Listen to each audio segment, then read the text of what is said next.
record button here so we have it. All right, so welcome again to Webinar Wednesday, the May edition, and tonight we're going to talk about the dental internet marketing workflow. My name is Dr. David Wenk. For those of you who don't know me, I'm a practicing general dentist in New York City, and I'm the president of Short Hills Design, which is an internet marketing company for dentists and physicians.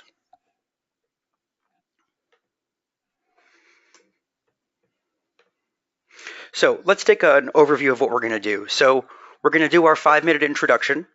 Then we're briefly going to talk about the web design workbook for dentists and an overview of the workflow, which is where this comes from. We're then going to jump into talking about web development for around 10 minutes.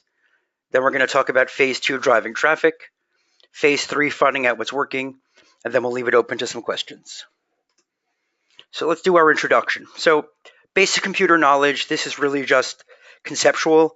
Anything that you learn here, I would expect that you're welcome to try and do it yourself, but you can obviously have your web developer or your web person do that for you. It certainly depends on, whatever is most convenient for you and your level of comfortableness with technology. Or your comfort level with technology. So taking notes, the recording will be available as always a few days after the presentation. For those of you who've done Webinar Wednesday before, you will get a copy of that via email. And if you want a copy of the slides, feel free to email me and I will send you a copy. Now, you can use the raise your hand feature if you want to ask a question. I think it's a great feature and I encourage you to use it. I will try and answer them kind of as they come in, but certainly if there are questions that I think will take too long, I will stick around after and answer the questions. I just don't want to keep people past 45 minutes because I promised. So the dental internet marketing workflow. And what's the major use of this?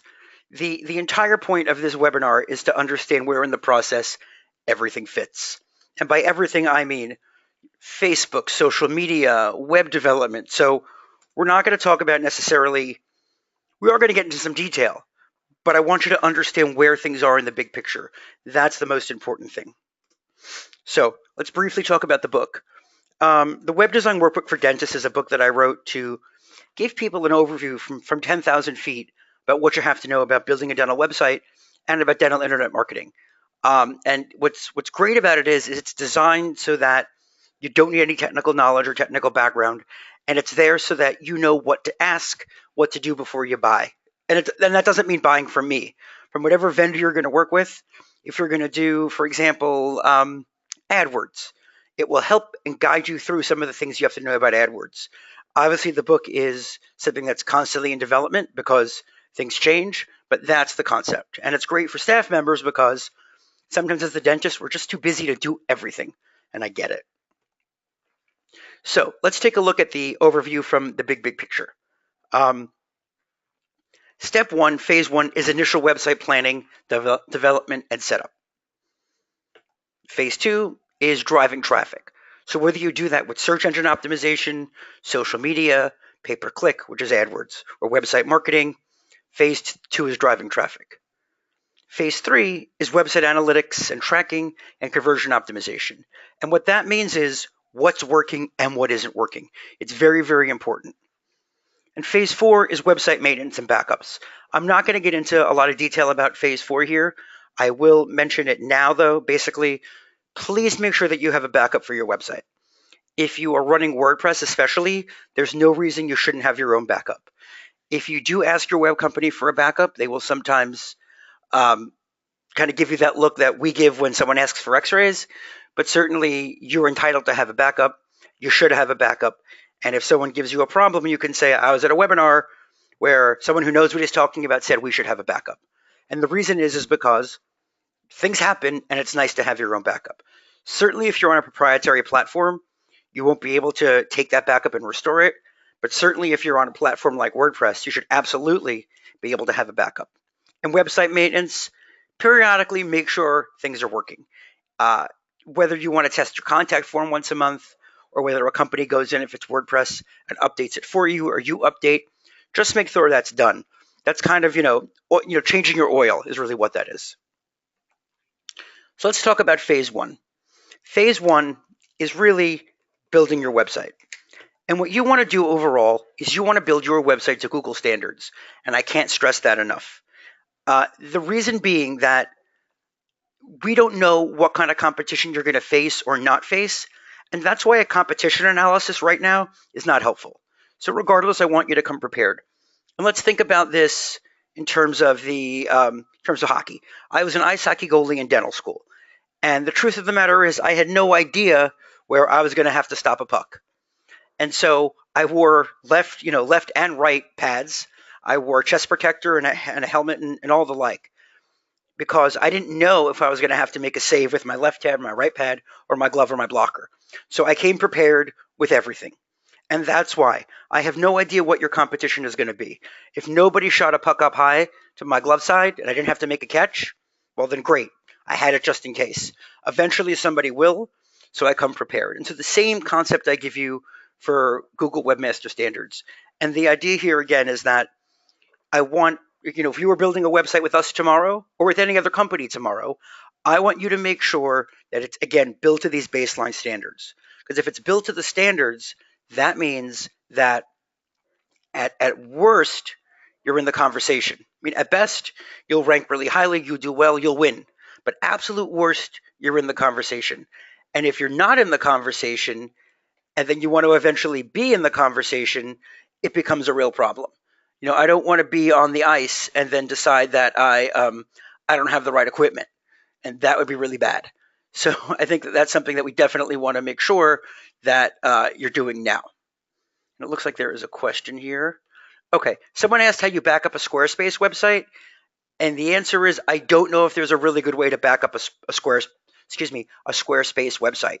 What you can do though, in terms of taking Squarespace, going from Squarespace to somewhere else, what I would recommend that you do is at least copy and paste each page into a text editor or into Word. So at least that way you have a copy of your content. That's really the most important thing. I don't think you can go from Squarespace to WordPress or like that, but certainly that's a way to save your content. And again, I hope that answers the question. If not, you can ask another question and we can come back to that. So at the end of the day, I want you prepared for no matter what's going to come at you, and that way a competition analysis doesn't matter. So the website goals that I have for my clients are the same goals that I have for you. And those goals are, number one, I want you to own everything. I don't care. At the end of the day, I want to make sure that everything you have there is yours. So whether it's going to be your domain names I want you owning, your web hosting account I want you in charge of, your backups, it's critically important. And so the other thing that we want to do is I want you to be able to manage the site yourself. You don't have to manage it yourself, but you certainly are able to do it. For example, today I noticed that in my nose cone, I was making a temp with my nose cone, and there's a tiny little air leak between where the cabling is and the back end of the handpiece. So I certainly could call the repair company and have them do that, or I could take a scissor, which I did, snip it, cut away that, the kind of breaking piece of cord and put it right back in there, and we're in good shape. But the point is that you have the ability to do it, and that's really important.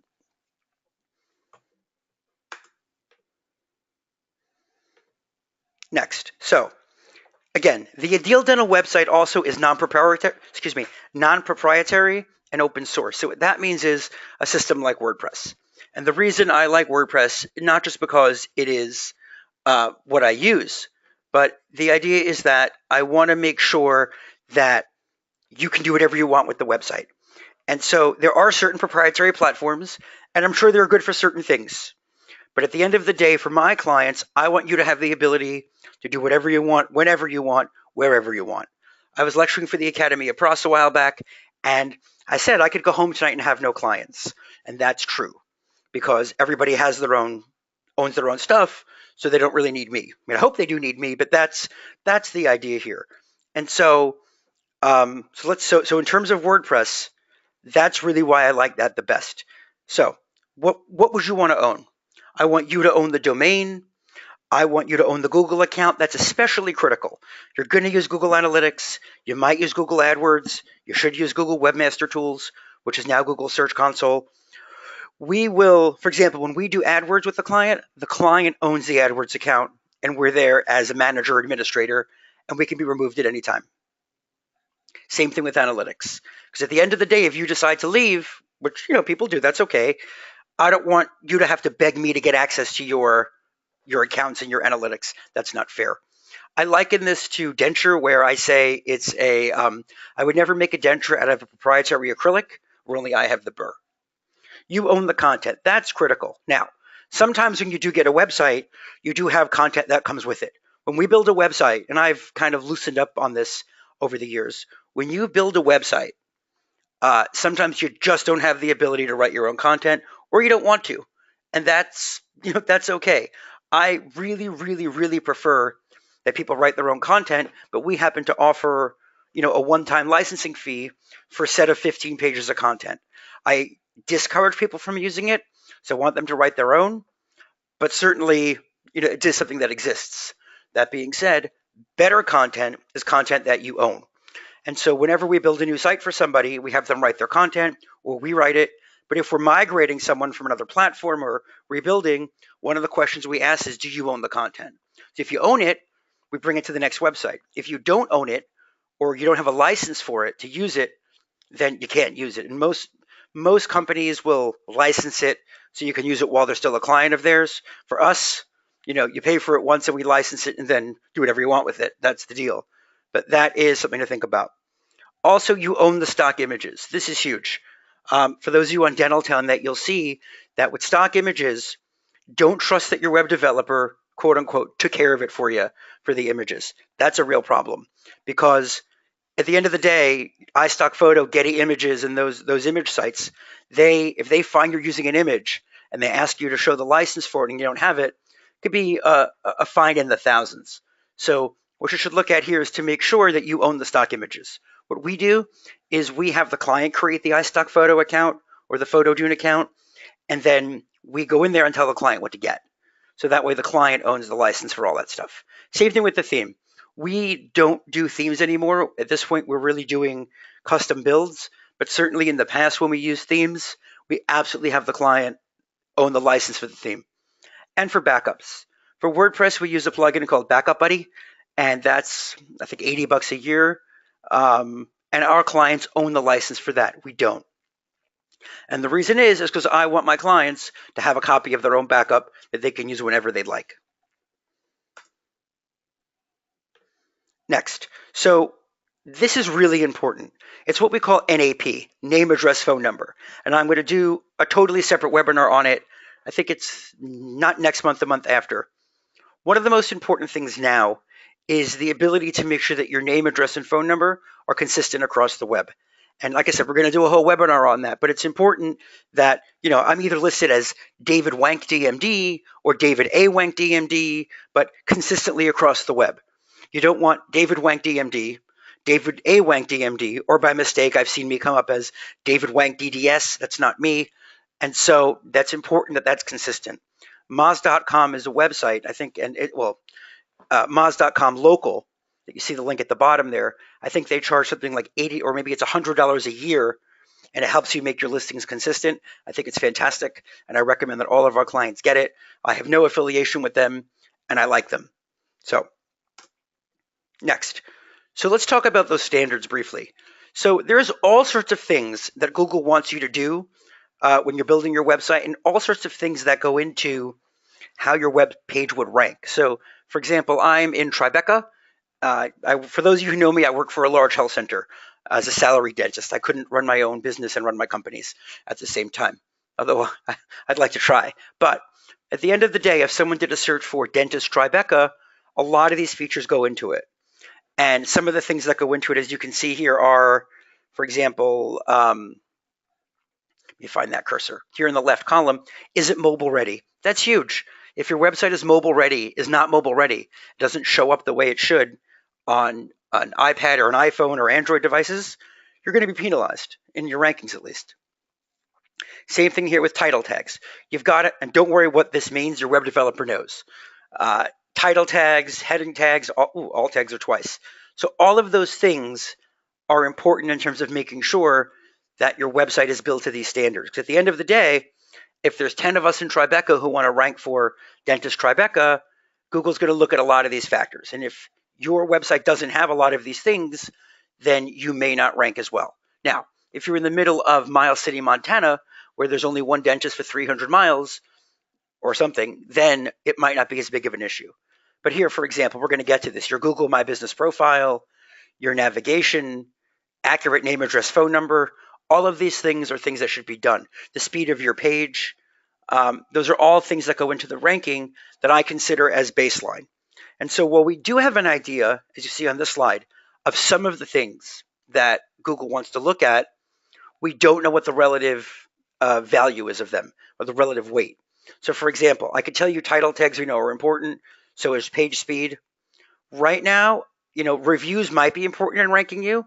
I have no idea, and no one really has any idea, if the number of reviews really make a difference. Same thing with your bounce rate. Does that make a difference? I'm not sure. You want to keep it low. SSL, they've been talking about making the web secure. I don't know if right now that's a critical ranking factor.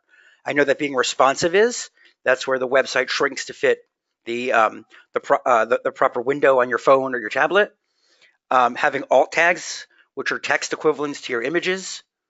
So that's something that's really important to consider. And so when we're doing it, that's why we built a standard, because I don't know who's going to come, and I want to make sure that you are positioned properly. Now, there is another question. Let me take a look. Now, someone said, do you lose your rankings if you switch from one website platform to another? And the answer generally, it's a great question, is no. Because what you do is you use something called a 301 redirect. And your web developer knows what that means. But basically what you say to them is, if you have the same name, if you're going from shorthillsdesign.com/meetdrwank on Squarespace to shorthillsdesign.com meetdrwank on WordPress, it doesn't matter. If you're going from shorthillsdesign.com/meetdrwank on Squarespace to shorthillsdesign Dr. David Wank on WordPress, you've got to do a redirect, or WordPress or anywhere. And what that redirect does, it says to Google, hey, Google, that page that ranked well, that was shorthillsdesign.com/meet Dr. David Wank, that page is now going to be /meet Dr. Wank. So you say, Google, this is what the old page was, and that had all those rankings and all those good things about it. And now that page is over here. It's the same page. And the same thing if you're switching domains. If we went from Short Hills Design to Long Hills Design, we would say shorthillsdesign.com/Dr. Wank is now longhillsdesign.com/Dr. Wank in a 301 redirect. And so that's something you have to do. It's a little technical, but it is very doable. And when you switch, they say you keep a good 95% of that ranking. All right, so let's talk about Google Maps and Google My Business. So Google Maps is for consumers, period. You want to go to the Starbucks, you type in Starbucks in Google Maps, and it shows you Starbucks. Terrific. Here's Short Hills Design, for example. This is an older slide, but you type in Short Hills Design, for example, you see me on the map, you click the button, you can get directions. Now, what Google Maps does is that Google said, look, you know what? It would be a really great idea if we could basically be the yellow pages of the web. And so what Google did is they made a location, a page, so to speak, for every physical retail location they could find. And what they said is, hey, vendor, hey, Short Hills Design, if you want people to find you, basically if you sign up and you give us your information for free, we can help coordinate things for you. So Google My Business is the program for businesses to manage the listings. So all the stuff you see here, where it says the address, the phone number, the hours, review, blah, blah, blah, blah, blah. So again, I did search for Short Hills Design here because I wanted to show you this area over here, but this is information that I had entered into Google My Business. And so Google basically says, hey, listen, you have a listing here. We want to make sure that that listing is correct and well populated. And as a reward for filling it out, we'll make sure the information's there. Now, does it affect your ranking? If you look back here in the one of the ranking slides, the Google My Business profile, the answer is I don't know. But we really do think that it's the kind of thing where if Google says you should have a complete Google My Business profile, it makes sense to have a complete Google My Business profile. I don't know if me and, if there are 5 dentists in Tribeca and 4 of us have not, the 4 of them have the profile not filled out, and I have the profile filled out, will I rank ahead? I don't know. There's a lot of factors that go into it. But since I don't know what that factors are going to be, or at least their weight, I'm going to do it anyway. And it's something you should do. And it's free. You can go to google.com/business. And we basically twist arms. I twist arms to make sure that my clients fill it out. And filling it out doesn't mean 90%. Filling it out means 100%. So there you go. And it will tell you. So phase 2, driving traffic to your website. I'm a little behind on time, but I'm going to keep going. I'll let you know at the 45-minute mark. So phase 2 is driving traffic. And the key here is there are many ways to drive traffic, and you have to see what works for you. So people ask me all the time when I lecture, David, I spend this much on Facebook or this much on AdWords. Is that good? And the answer is, I have no idea. And it's what works for you. I can tell you now that I live on Temp Grip as my cement. And if someone's going on vacation, I use Duralon and lubricant. Now, someone else might not like Temp Grip. I have plenty of people that I work with. They use Temp Bond and they're very happy. And they use Temp Bond NE and they're very happy. I just don't. It's just, just what I use because it works for me. So when you drive traffic to your website, the goal obviously is new patients. And in truth, I don't care how you get there, whether it's through organic SEO or social media or whatever you have to do to drive traffic to your website. Maybe you write an article in a newsletter every month, or it's a client of mine who's a pediatric dentist, and she writes an article, I think every quarter or something, in a community magazine that links back to her. Terrific. Anything you do to drive traffic is what you want to do. So search engine optimization, we're going to skip a little bit, but the idea is everything that you do with search engine optimization and with AdWords and all of these things is to drive traffic. So organic search is based on the content of your website. So you can take a look here. If you did a search for used car dealer, this is the organic information. That's totally based on what Google sees on your website. Paid search is AdWords. Well, there are other programs, but AdWords is the most well-known one. That's where you make an ad and you pay when people click. So look here at Tom's Ford. It says what happened here is that Tom's Ford set up their AdWords and basically said, hey, when someone does a search for used car dealer, put our used card up there. And so did Hertz, and so did VW, and all these other companies. How you rank on there is out of the scope of this discussion, but that's really what AdWords is. So organic search is based on what page does Google think is most relevant about used cars, about used car dealer, and those are the ones it picked. Again, we're going to be doing an SEO webinar another time to get into how that works, but you can't pay for this at the bottom. You can't pay to move those. However, if you look at these where it has paid search, there is, how you pay is part of that and part of the formula for how you get on there. This is just an overview of search engine terminology. We don't really need to get into that too much. So, foundations. People get nervous, and I see it I see it a lot. Oh my gosh, Google's changing its algorithm. What are we going to do? And for people like you and me who are doing what we're supposed to be doing, we're not buying links, we're not scamming, we're not doing your best every day, writing articles or writing pages on your website, whatever you're doing. Generally, you do not have to worry about algorithm changes. Algorithm changes are really designed to weed out the cheaters. And sometimes when Google does do a change like that, and they find that it does screw people up, they will reverse it. Hold on, there was one question here. All right, somebody asked about on-site and off-site linking. So I will come back to that very quickly. So on-site SEO and off-site SEO. And what that is, and I'm happy to stay after to talk more about it. On-site SEO are things you do on your website. So the title tags, the header tags, H1, H2, the alt tags, your keywords, the speed of your site. Those are all things you control. Off-site SEO are things you don't control, like who links to you, how old is your domain. If you're in Canada, you should probably have a web host in Canada. If you're in the United States, have a web host in the United States. So what winds up happening is if you've done your on-site SEO properly, that's great. But once you're at a point where all of your competitors have off-site SEO, then becomes more of an issue. Okay, so in terms of off-site SEO, link building is one of those things. There's an entire webinar I did actually. Was it the month before last? You can jump on shorthilldesign.com under resources and find that webinar.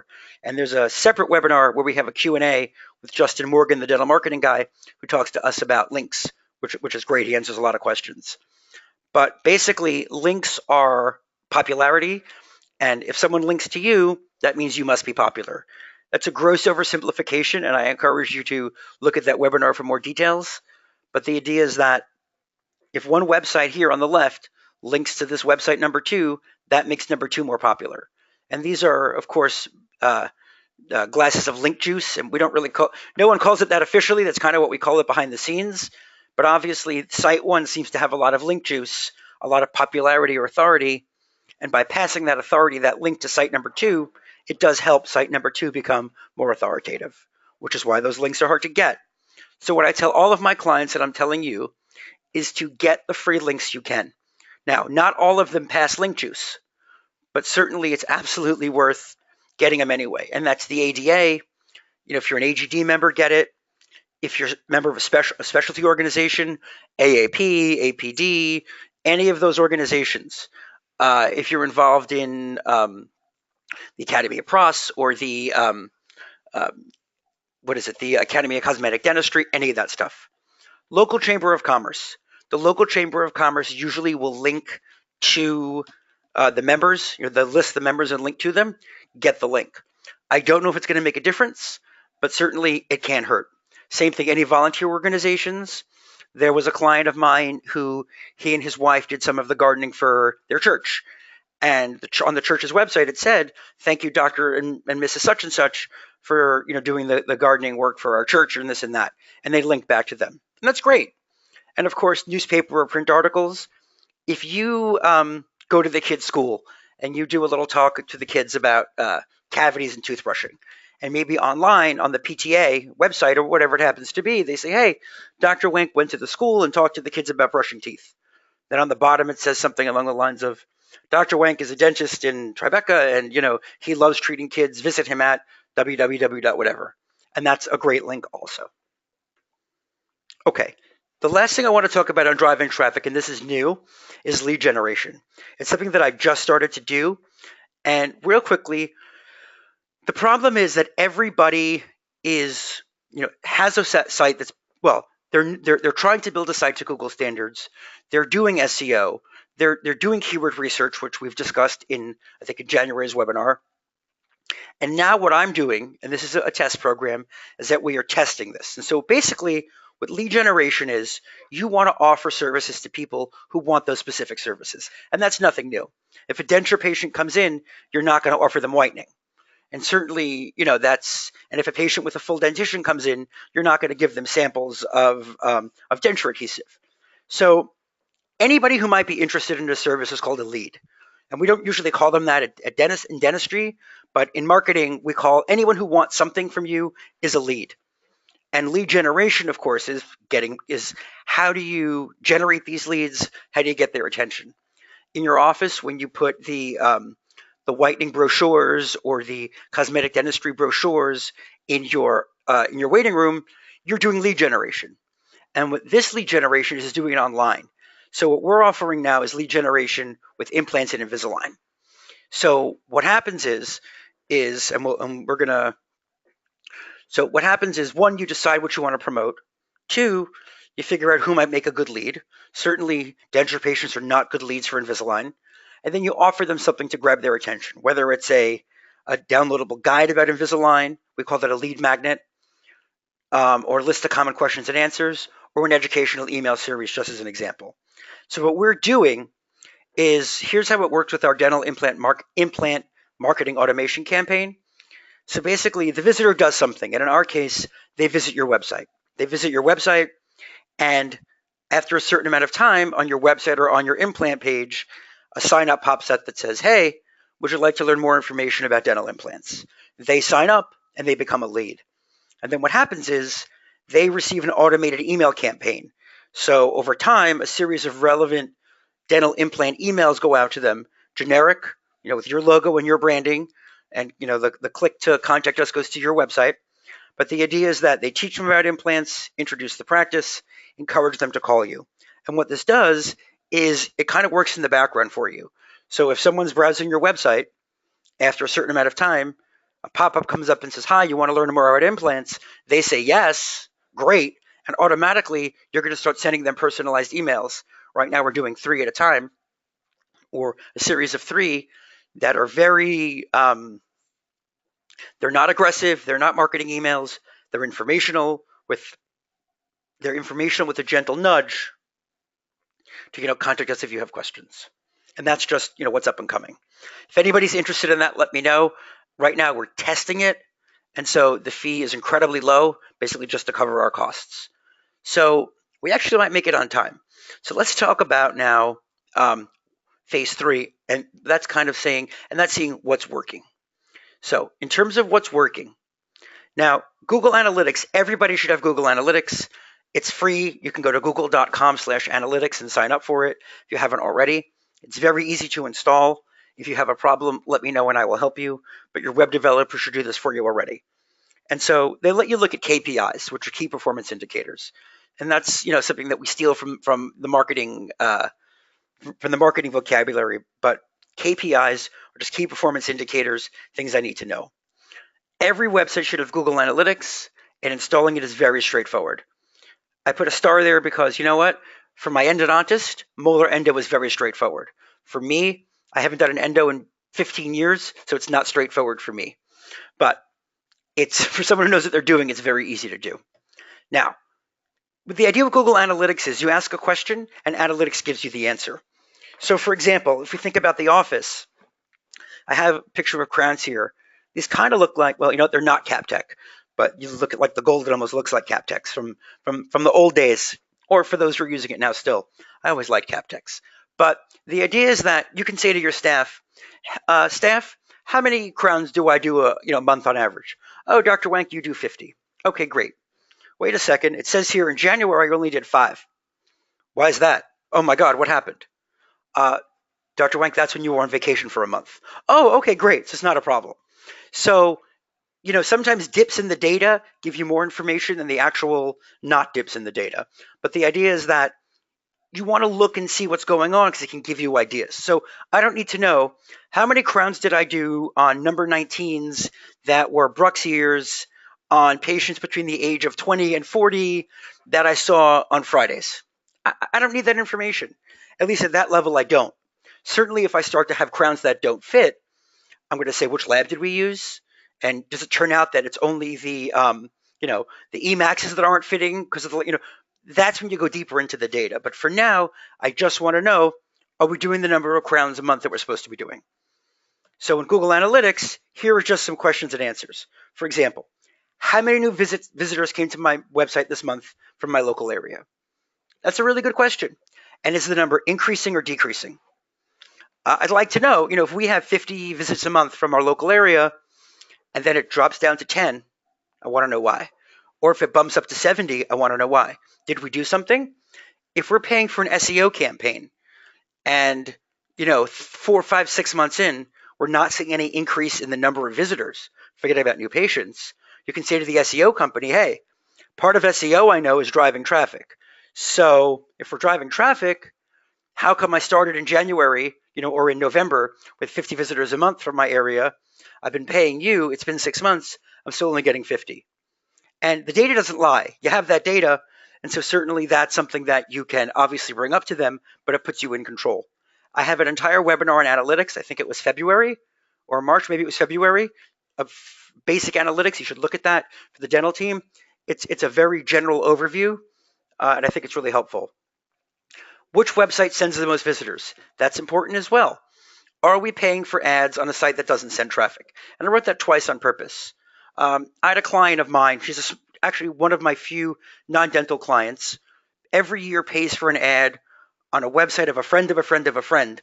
And she's hard pressed to tell the friend of a friend of a friend, listen, the ads aren't working. And what she can do, obviously, go to Google Analytics and look and see the referral sources and say, hey, look, I looked at analytics and we are paying for the ads. And, as you know, and the ads are not sending us any traffic. So that's one way to get out of an uncomfortable conversation if you want to, or if you have to. Now, let's talk about home pages. Now, the other question here, so is my homepage effective? Do visitors stay on the page? I don't want to get into bounce rates because it's out of the scope of this short webinar, but suffice it to say that, if you have a restaurant and 100 people come in and 100 people taste the soup and nobody likes the soup, are you going to pay more people to come in and taste the same soup that nobody liked when they didn't have to pay for it? So, do people come to my whatever page it is and leave? Do people come to my homepage? Do I have 50 visitors to my homepage in a period and then 50 of them leave? And that's a huge problem. And so it's something that you have to think about when you're doing paid advertising as well, because if 50 people go to your homepage and 50 people leave, then what makes you think that if you paid 50 people to go to your homepage, that 50 people would stay? And obviously your homepage is not always the ideal landing page. The ideal landing page is usually targeted. For example, when we do our lead generation, we target Invisalign pages. So we want to say, for example, if someone is interested in Invisalign, we want to get them to our Invisalign page so they can learn about Invisalign. And obviously, if 50 people come to our Invisalign page and 50 people leave our Invisalign page, what would be the point of paying to send people to that Invisalign page with AdWords or Facebook if it turns out that no one likes that page when they go for free? So now let's change gears and shift into conversion optimization. So conversion optimization. What you want to do once you have landing pages, just like pay-per-click, for example, when somebody clicks on a Google ad and winds up on let's say your implants page, the question becomes is that page working to drive new patients? And if it is, that's great. But if it's not, what you want to do is split test that, which means do variations. And so, for example, when I first got TempGrip from the vendor, I didn't switch all of my clients over to TempGrip. All of my patients. I still used, I forget what I was using, Tempon NE or probably Zone, whatever it was. I decided to only try it with a few of them and not all of them because I didn't want to be in a situation where if it didn't work out that all of my temporaries fell out. So I did most people with Zone or whatever I was using, added a few with TempGrip, saw that it was working, and then I kept it. Now, also, and then you increase your conversion rate, your profit, without an increase in spending. So the idea is that if I tell you that you can, that for every $400 you spend, we can generate an Invisalign patient, and that's consistent over 4 months, I could then say to you comfortably, listen, I want you to spend $800 a month because then we'll get 2 new patients. And that's all that is. And of course, rinse and repeat to make it more and more efficient. Again, I have a separate webinar on this that we will do, but the other stuff is important to get to first. So that pretty much concludes our webinar. Feel free to join the Facebook group if you haven't already, where we just talk about things in that group and we swap ideas, and it's only dentists and dental team members. And next month on Webinar Wednesday, what we're going to do is understanding organic SEO. We're going to spend a lot of time, a good 45 minutes, talking just about organic SEO. And coming soon, I haven't picked a date yet, but I'm getting a lot of questions about the Americans with Disabilities Act and how that affects us as dentists and dental websites and small business websites. So that's something that we're going to spend an entire webinar going over. It's important that you understand what's going on, what the law is, and where we are. And as always, here's my contact information, and I thank you all for coming. I will stick around if anybody has any questions. And if you want, I can open your mic if someone wants to talk directly. Thank you.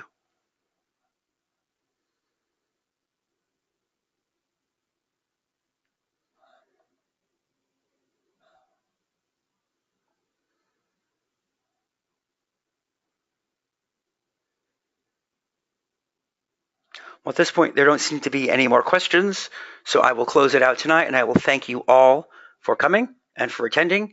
You will get an email in the next few days with a link to a copy of the recording. And of course, feel free to jump on the Facebook group if you have questions or if you have any ideas for other webinars that you would like to see. And I hope to see you there. Have a wonderful evening.